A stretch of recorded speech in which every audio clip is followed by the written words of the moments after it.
Good afternoon to everyone.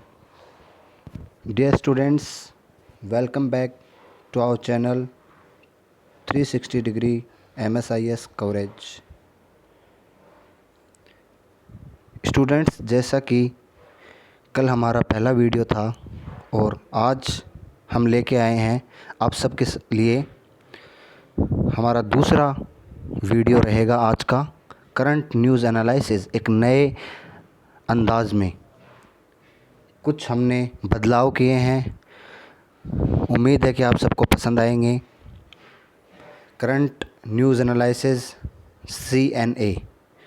मैं हूं सचिन चौधरी। जैसा कि आप सब जानते हैं, ये हमारा नया चैनल है और सबसे पहले हम शुरू करते हैं एक थॉट से।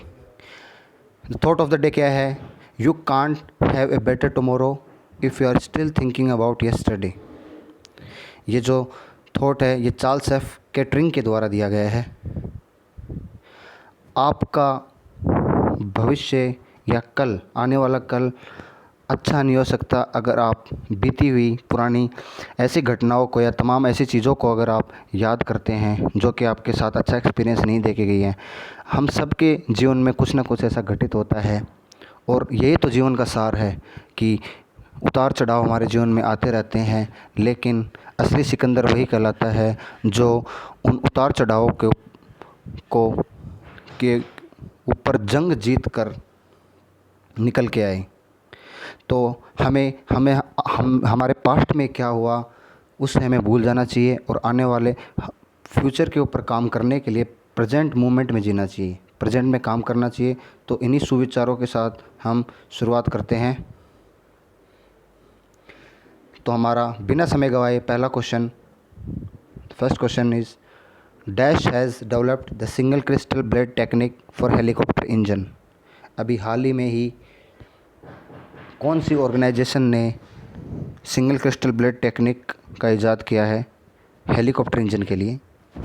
तो option A ISRO, option B DRDO, option C NTPC, option D CSIR। अगर आप चाहें तो आप आंसर लाइव चैट बॉक्स में भी लिख सकते हैं। आप सबको वक्त मिलता है 10 सेकंड का।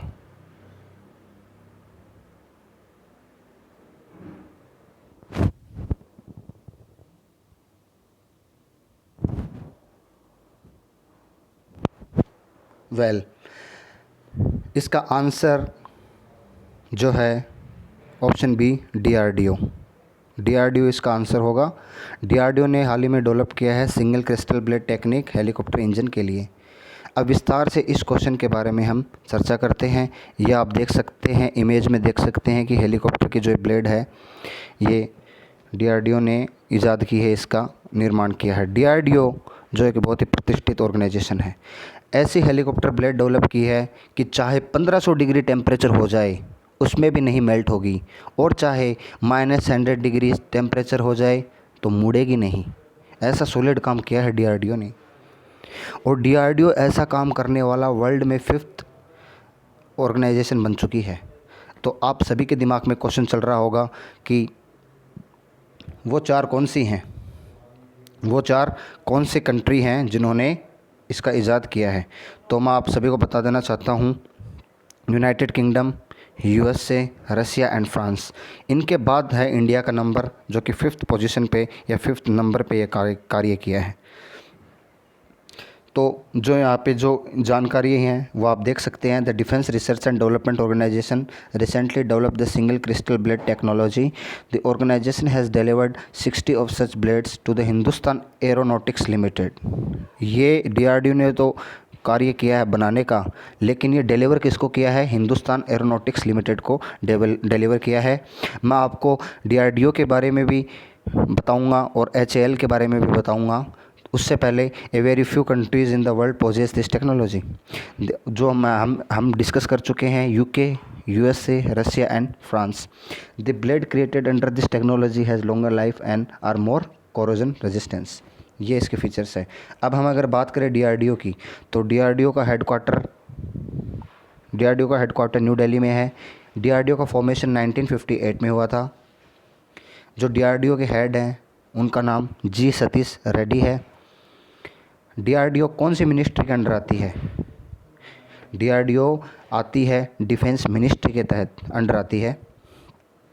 अब आपके लिए पहला क्वेश्चन, और हाँ एक चीज़ और मैं आप सभी को बता देना चाहता हूँ कि आप अगर चाहें तो करंट अफेयर की एक सेपरेट कॉपी बना लीजिए। जो भी जानकारी इस पीडीएफ के ज़रिए है या फिर प्रेजेंटेशन के ज़रिए आपको मिल रही है वो तो आपके लिए है ही है, उसके अलावा अगर मैं जो आपको बता रहा हूँ वो आप नोट कर लें, ताकि आप नोट कर लें और आपके लिए चीज़ें याद करने में भी आसानी रहे।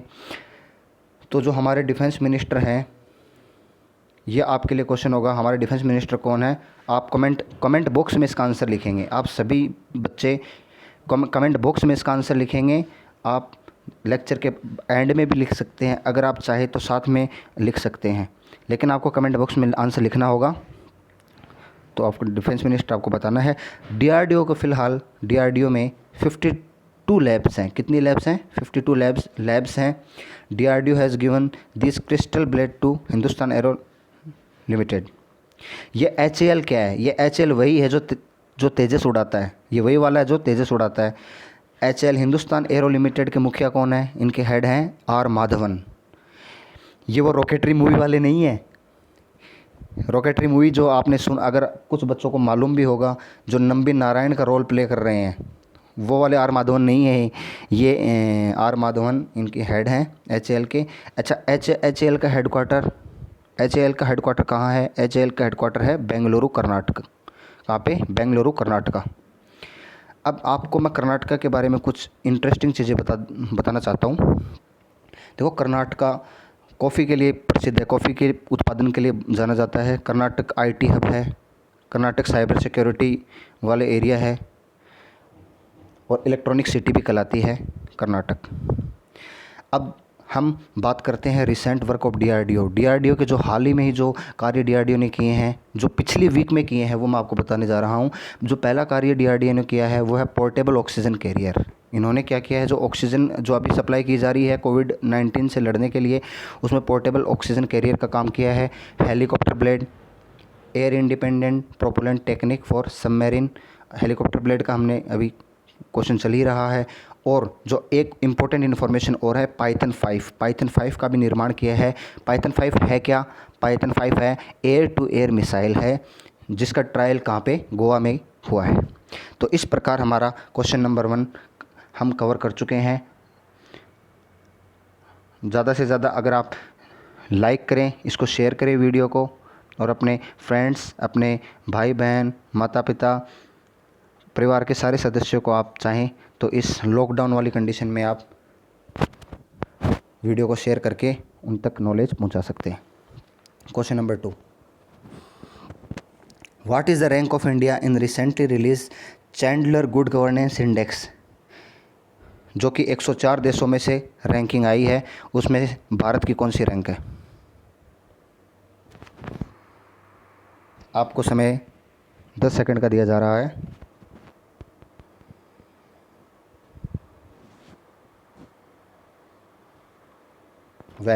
हम आंसर बताने जा रहे हैं। इसका आंसर होगा option C, 49th rank. 49th rank भारत को प्राप्त हुई है।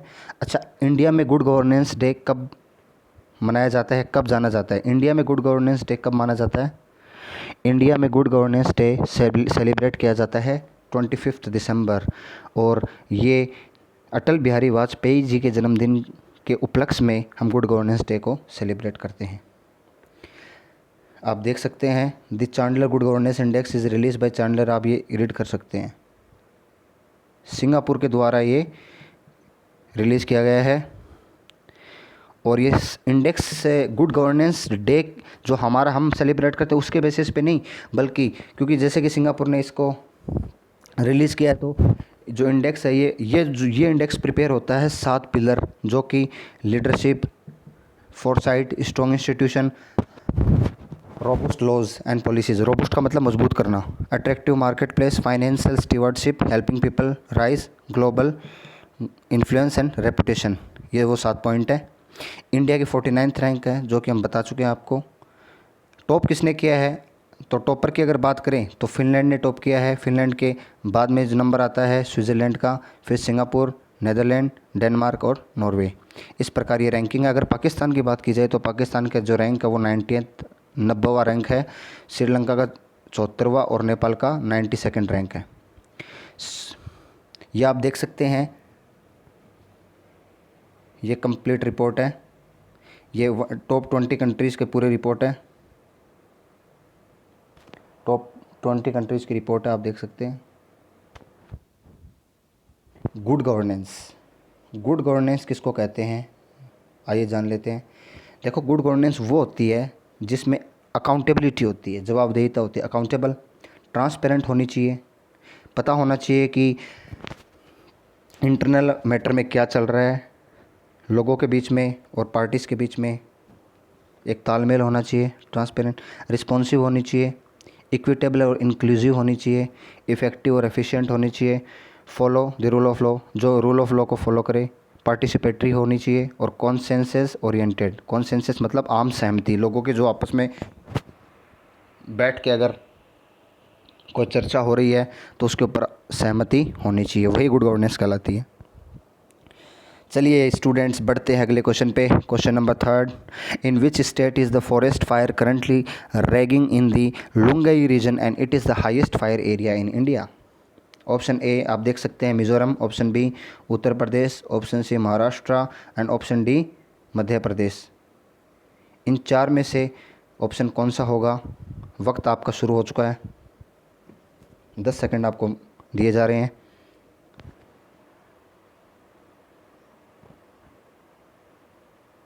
चलो, वक्त हो चुका है आंसर बताने का। आंसर आपको बता दिया जाता है।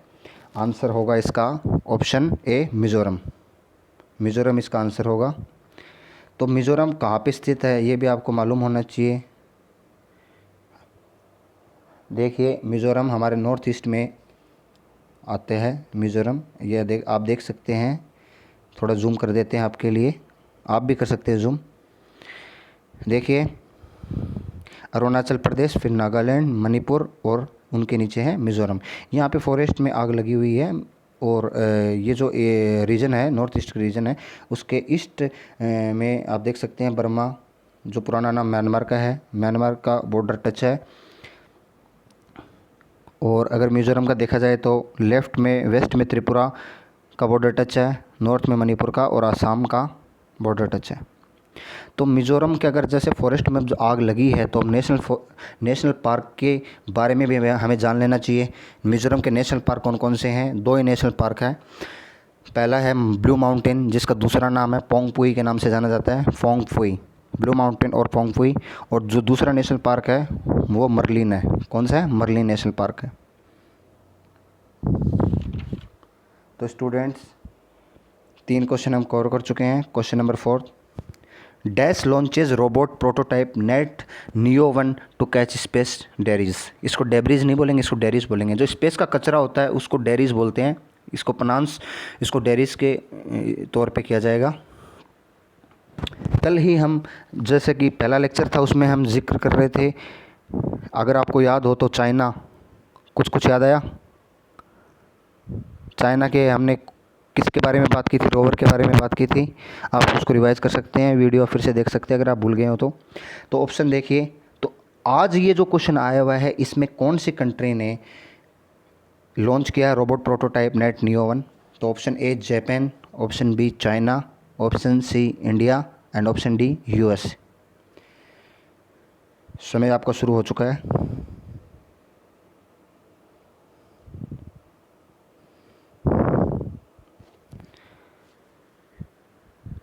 स्टूडेंट्स, आपको हैरानी नहीं होनी चाहिए कि अगर इसका आंसर भी चाइना हो। इसका आंसर, सही आंसर है चाइना। चाइना ने डिसाइड किया है स्पेस डेरीज को वाइप आउट करने के लिए। लेकिन अगर ये जो बात है तो इसमें ये चर्चा में क्यों बनी हुई है? ये जो बात है, ये जो प्रोटोटाइप नेट नियो 1 जो चाइना ने लॉन्च किया है, ये अभी सुर्खियों में क्यों बना हुआ है, ये आपको मैं बताने जा रहा हूँ। देखिए, चाइना और यूएस से हेड टू हेड में है। तो 2015 की बात है, जब ओबामा की सरकार थी अमेरिका में।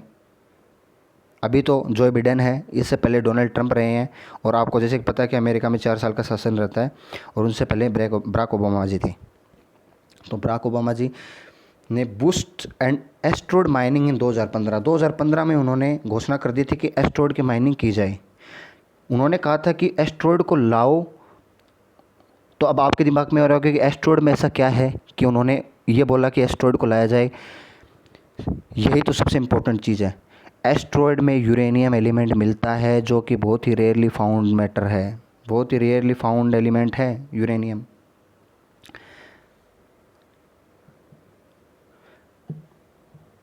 अब जैसे कि एक आपको चाइना का एक बार मैप भी दिखा दिया जाए, चाइना स्थित है कहाँ।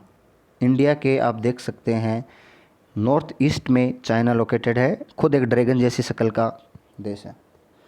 चाइना के जस्ट ऊपर आप देख सकते हैं मंगोलिया, और उसके जस्ट ऊपर रशिया। मंगोलिया सैंडविच की तरह इसके बीच में सेट हो रखा है। तो आप ये देख सकते हैं स्टूडेंट्स, जो आप ये देख रहे हैं आउटर स्पेस ट्रीटी, 1967 में आउटर स्पेस ट्रीटी हुई थी। आउटर स्पेस ट्रीटी ये किसकी है? ये आउटर स्पेस ट्रीटी में हुआ क्या था, मैं आपको ये बता देना चाहता हूँ, तभी आपको ये पूरा कॉन्सेप्ट समझ में आएगा। आउटर स्पेस ट्रीटी में बहुत सारी कंट्रीज़, मैक्सिमम कंट्रीज़ बैठ के उन्होंने एक वार्ता की थी। उस वार्ता में ये डिसाइड किया हुआ था कि ये जो आउटर स्पेस जो ट्रीटी में क्या होगा, इसके तहत ये जो स्पेस है ये सभी की प्रॉपर्टी है। ये किसी एक कोई इसके ऊपर हेजिमनी एक कंट्री नहीं कर सकती, सभी के ये प्रॉपर्टी है। तो सभी की प्रॉपर्टी है, तो इसका मतलब इसकी रक्षा करना भी सभी का दायित्व है। तो जब रक्षा करना दायित्व है तो उस हिसाब से आउटर स्पेस ट्रीटी साइन हुई थी।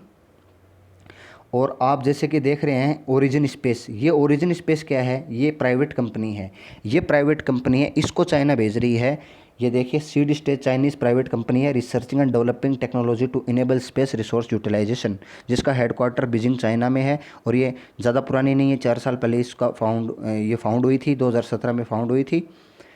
अब एक बार मैं आपको ये भी दिखा देना चाहता हूँ कि प्रोटोटाइप स्पेस डेरीज की क्या कंडीशन है। देखिए 1957 का स्ट्रक्चर देखिए अर्थ का, जिसमें चारों तरफ कुछ भी नहीं था, कोई भी सैटेलाइट वगैरह नहीं थी। 2005 में देखो सैटेलाइट बढ़ी हैं, नंबर तादाद बढ़ी है। तो सैटेलाइट जब देखो सैटेलाइट की बात मैं इसलिए कर रहा हूँ, देखो सैटेलाइट की भी अपनी एक लाइफ टाइम होता है, उसकी भी एक एक्सपायरी डेट होती है एक तरीके से, कि कुछ समय बाद सैटेलाइट ऑटोमेटिक डिस्ट्रॉय हो जाता है। और वो फिर होता क्या है, उसका कुछ नहीं होता, वो पृथ्वी के चारों तरफ ऐसे एक्यूमुलेट हो जाती है और चक्कर लगाती है। देखिए 2005 का दृश्य देखिए, फिर 2018 में देखिए, और ये देखिए ताज्जुब की बात, तो 2030 में ये दृश्य हो जाएगा कि अर्थ एक बल्ब बन जाएगी। देखो बल्ब की स्ट्रक्चर आ रही है ना इसमें। लेकिन चाइना का तो दावा ये है कि वो कह रहे हैं कि ये जो डेरीज आप देख रहे हो, ये है वो ट्रैश, इसको ट्रैश भी बोलते हैं, कचरा, जो स्पेस का कचरा उसको डेरीज बोलते हैं। डेब्रिज इसमें लिखा हुआ है, इसको डेब्रिज प्रोनाउंस नहीं करेंगे, इसको डेरीज करेंगे। तो चाइना का तो दावा ये है कि वो डेरीज को क्लियर करने के लिए इस कार्य को कर रहा है। बट जैसे यूएसए ने 2015 में बराक ओबामा के समय मैंने आपको बताया कि उन्होंने एस्ट्रॉयड माइनिंग की बात की, तो उनको यूएसए को ये उनका स्केप्टिकल मूव है। स्केप्टिकल मतलब उनको शक है चाइना पे कि हाँ बेटा हम समझ गए हैं चाइना वालों कि तुम क्या करने वाले हो। तो यूएसए अंडरस्टूड कि China will bring asteroid on the name of space dairies, कि स्पेस डेरीज को साफ करने के बहाने वो क्या करेंगे, एस्ट्रॉयड की माइनिंग करेंगे। ये गड़बड़ उनके दिमाग में चल रही है, ये चाइना सोच रहा है, ये उस चीज़ को डिकोड कर चुके हैं। तो इस प्रकार ये वाला क्वेश्चन है ना इंटरेस्टिंग स्टूडेंट्स। मैं उम्मीद करता हूँ आप सभी को ये बहुत अच्छा लगा होगा। और ये आप देख सकते हैं, ये दृश्य आप देख सकते हैं, 2030 में ऐसी कंडीशन हो जाएगी हमारे अर्थ की। नेक्स्ट क्वेश्चन पे बढ़ते हैं। Recently Sumna glacier was burst in, हाल फिलहाल में सुमना जो ग्लेशियर है वो उसका विस्फोट हुआ है, उसका एवलेंस हुआ है, कहाँ पे हुआ है? Option A Himachal Pradesh, option B Ladakh, option C Sikkim, option D Arunachal Pradesh, Uttaranchal. Option A Himachal Pradesh, option B Ladakh, option C Sikkim, option D Uttaranchal.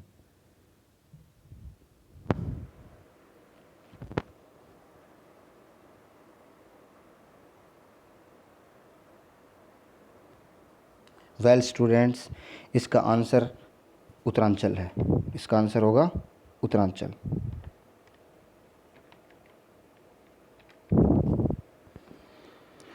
ये चमोली डिस्ट्रिक्ट में ये घटना घटित हुई है। इस बार ही नहीं, फरवरी में भी ऐसी घटना चमोली में हुई थी। नंदा देवी ग्लेशियर के टूटने की जो घटना हुई थी वो फरवरी 2021 में ही, ज़्यादा पुरानी न्यूज़ नहीं है, 2 महीने पहले की बात है। लेकिन अब मुद्दे की बात गौरतलब करने की बात ये है कि शक की सुई घूमती है कहाँ पे, किस चीज़ के ऊपर, कि कहीं प्लूटोनियम तो नहीं यहाँ पे छुपाया हुआ है यूएसए का। अबे प्लूटोनियम ये क्या भला है, ये मैं आपको बताने जा रहा हूँ। प्लूटोनियम एक एलिमेंट है, एक्सप्लोजिव एलिमेंट है। ये किस चीज़ में काम आता है, ये इसका सबसे पहले मैं बता देना चाहता हूँ कि प्लूटोनियम का एटॉमिक नंबर 94 है, जो कि इसके यूजेस आप जान लीजिए। ये यूज़ होते हैं एक्सप्लोजिव इन एटॉमिक बॉम्ब के विस्फोट में को यूज़ करने के लिए। और ये इसको इस्तेमाल किया जाता है फ्यूल इन रिएक्टर में फ्यूल के तौर पे काम में लिया जाता है प्लूटोनियम को। और टू प्रोपेल एयरक्राफ्ट कैरियर और सबमरीन्स, इस चीज़ में ये काम आता है। एटॉमिक नंबर से याद आया, प्लूटोनियम का एटॉमिक नंबर तो हमने डिस्कस कर लिया है, लेकिन इससे ऊपर जो हमारा जो सबसे फर्स्ट या सेकेंड नंबर पे जो क्वेश्चन था हमारा था, वो हम एक बार मैं आपको फिर से बता देना चाहता हूँ। उसमें जो ये डीआरडीओ ने जो हेलीकॉप्टर का ईजाद किया था, ये देखिए, आप देखिए यहाँ पे, हाँ, ये आप दृश्य देख रहे हैं, ये क्वेश्चन देखिए। सिंगल क्रिस्टल जो ब्लेड टेक्निक है, तो इसमें कौन सी ब्लेड कौन से धातु से बनी है, कौन से एलिमेंट से बनी है, ये मैं आपको, ये स्लिप कर गया था माइंड से, ये मैं आपको बताना चाहूँगा। ये निकल एलिमेंट से बनाया गया है, निकल, जिसका एटॉमिक नंबर 28 है। निकल के यूजेस क्या क्या होते हैं? निकल को बाथरूम टैप के लिए यूज़ किया जाता है, मोबाइल फ़ोन और बैटरी बनाने के लिए, और सिक्कों में यूज़ होता है। कॉइन फॉर्मेशन में निकल का इस्तेमाल किया जाता है स्टूडेंट्स। तो इस प्रकार अब हम थोड़ा सा, जैसे हम उत्तरांचल की बात चल रही है, तो उत्तरांचल के आपको पंच प्रयाग और 4 धामों की यात्रा भी करवा दी जाए। तो चलो शुरू करते हैं। आप ये डायग्राम देख पा रहे होंगे, मैं उम्मीद करता हूँ आप सभी बच्चे ये डायग्राम देख पा रहे हैं। देखिए, ये 2 डायग्राम मैं लेके आया हूँ। अगर आपको इनमें से कोई सा भी समझ में आ रहा है, मेरे ख्याल से ये थोड़ा जूम ज़्यादा हो रखा है, तो हम नीचे वाले डायग्राम, बाकी सेम ही डायग्राम है, कोई ज़्यादा अंतर नहीं है, तो हम इससे डिस्कशन कर लेते हैं। देखिए, 4 धामों में बद्रीनाथ, उसके वेस्ट में केदारनाथ, और वेस्ट में जाओगे तो गंगोत्री, फिर यमुनोत्री। अब इनमें क्या होता है, इसमें सबसे पहले बद्रीनाथ की बात की जाए तो बद्रीनाथ के लेफ़्ट बैंक से धौली गंगा नदी आती है। धौली गंगा जहाँ से आती है लेफ़्ट बैंक से, और बद्रीनाथ से आगे पैसेज पे जो नदी है वो अलकनंदा है। वो कौन सी नदी चल रही है? अलकनंदा नदी है, जो ब्लू कलर में आप देख पा रहे हैं, ये ब्लू कलर में आप देख पा रहे हैं। धौली गंगा लेफ़्ट बैंक से आती है, जहाँ पे अलकनंदा और धौली गंगा का मिलाप होता है, जहाँ पे ये नदी एक तरीके से क्या है, ये ट्रिब्यूटरी है, डिस्ट्रीब्यूटरी। धौली गंगा क्या होगी? ट्रिब्यूटरी होगी, क्योंकि ट्रिब्यूट कर रही है, अलकनंदा में आके मिल रही है। तो इस जगह का नाम होगा विष्णु प्रयाग। क्या होगा? विष्णु प्रयाग। अब देखिए, इसी में आगे बढ़ते हैं, अलकनंदा। जब यहाँ पे नंदाकिनी, देखो नंदाकिनी है, मंदाकिनी नहीं है नंदाकिनी जब यहाँ इससे मिलती है, तो उसका नाम, जिस जगह पे मिल रही है उसको हम कहते हैं नंद प्रयाग। क्या कहते हैं? नंद प्रयाग। और आगे जब बढ़ते हैं इसी पाथ पे, तो पिंडर गंगा यहाँ पे मिलती है, पिंडार गंगा जिसको कहते हैं, और इस जगह का नाम है कर्ण प्रयाग। कौन सा प्रयाग? कर्ण प्रयाग। तो विष्णु प्रयाग हमने देख लिया, नंद प्रयाग, कर्ण प्रयाग। फिर आगे इसी पैसेज पे देखिए, रुद्रप्रयाग कहाँ पे बनेगा? रुद्रप्रयाग तब बनेगा जब केदारनाथ से मंदाकिनी आएगी। देखो, ये नंदाकिनी आ रही थी पहले, इसमें मंदाकिनी। देखो, मंदाकिनी से एक चीज़ और याद आई होगी आपको, कल ही मैंने आपको बताया था मंदाकिनी हमारे गैलेक्सी का नाम भी है। किसका नाम है? हमारे गैलेक्सी का नाम भी मंदाकिनी है। तो मंदाकिनी जो नदी है वो राइट बैंक ट्रिब्यूटरी है, केदारनाथ से निकल रही है, केदारनाथ के राइट बैंक ट्रिब्यूटरी से मंदाकिनी आ रही है, और जहाँ पे ये मीट कर रही है इस कौन सी नदी को? अलकनंदा चल रही है, जो ब्लू कलर में आप देख रहे हो, वॉयलेट कलर में अलकनंदा से मीट कर रही है, उस जगह का, उस प्लेस का नाम होगा रुद्रप्रयाग। क्या होगा? रुद्रप्रयाग। जैसे और आगे बढ़ते हैं तो आगे फिर गंगोत्री से एक नदी आ रही है भागीरथी। भागीरथी जब मिलती है किससे? अलकनंदा से। भागीरथी जब अलकनंदा से मिलती है तो इस जगह का नाम हो जाता है देवप्रयाग। और देवप्रयाग पे मिलन होने के बाद जब आगे नदी निकलती है तब जाके इसका कहीं नाम होता है गंगा नदी, गंगा रिवर। मेरे ख्याल से ये जितनी भी चीज़ें मैंने आपको बताई है ये आपके सभी सभी को समझ में आई होंगी। अब इनको आप एक बार ज़रूर रफ कॉपी में इन डायग्राम को बना के प्रैक्टिस कीजिए, आपके दिमाग में सेट हो जाएंगी ये सारी चीज़ें, और रिवीजन तो करना ही है। क्वेश्चन नंबर 6, नेक्स्ट क्वेश्चन पे हम बढ़ते हैं। Dash film has won 3 awards in 93rd academy award 2021। कौन सी मूवी है जिसने 3 अवार्ड जीते हैं 93rd academy award 2021? Option A Udaan movie, option B The Father, option C Nomadland, option D Majuli. ये मजूली आइलैंड से कंफ्यूज मत करना इसको। ये 4 ऑप्शन है। टाइम शुरू हो चुका आपका।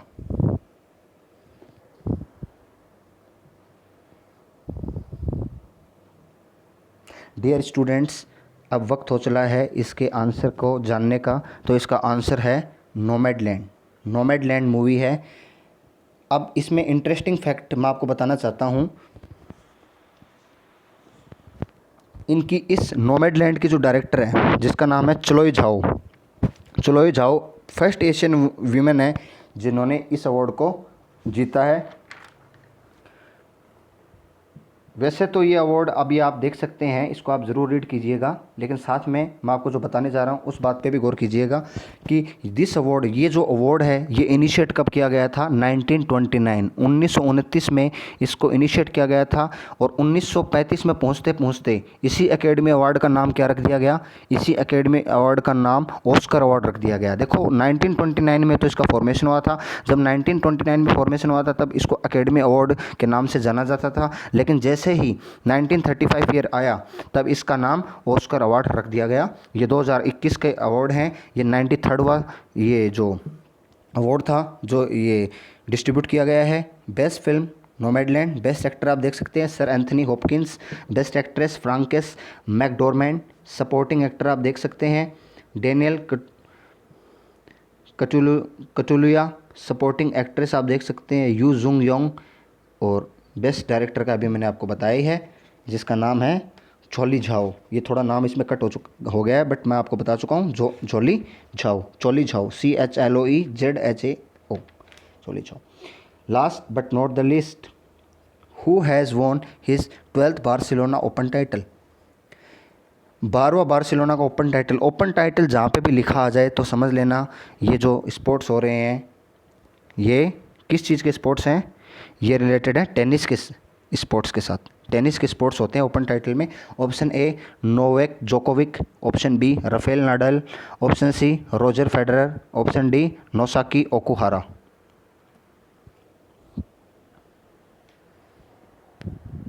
समय आपका समाप्त होता है।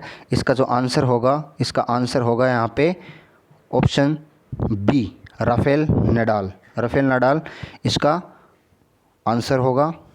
अब आपके लिए क्वेश्चन ये रहेगा कि आप ये बताइए कि राफेल नाडाल कौन सी कंट्री से बिलोंग करते हैं? राफेल नाडाल कौन से कंट्री से बिलोंग करते हैं? अब अंत में आपको इम्पोर्टेंट डेज़ के बारे में इस बार तो थोड़ा ये लिखे हुए की फ़ोटो आपको मिली है, अगली बार आपको टाइपिंग के फॉर्मेट में मिलेगी। 26 अप्रैल को कौन सा डे आता है? World intellectual property day. 28 अप्रैल को world day for safety and health at work. 30 अप्रैल आयुष्मान भारत दिवस। कल ही आयुष्मान भारत दिवस मनाया जाएगा, कल जो आने वाली 30 तारीख है आयुष्मान भारत दिवस। तो स्टूडेंट्स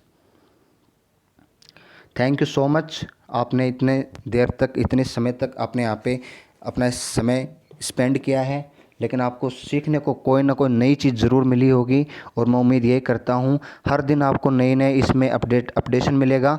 और स्टूडेंट्स ऐसे बने रहिए, आते रहिए हमारी लाइव क्लास में और बने रहिएगा। ज़्यादा से ज़्यादा शेयर कीजिए और अपने परिवारजनों को भी बताइए। Thank you so much and have a ट्रेमेंडस Thursday.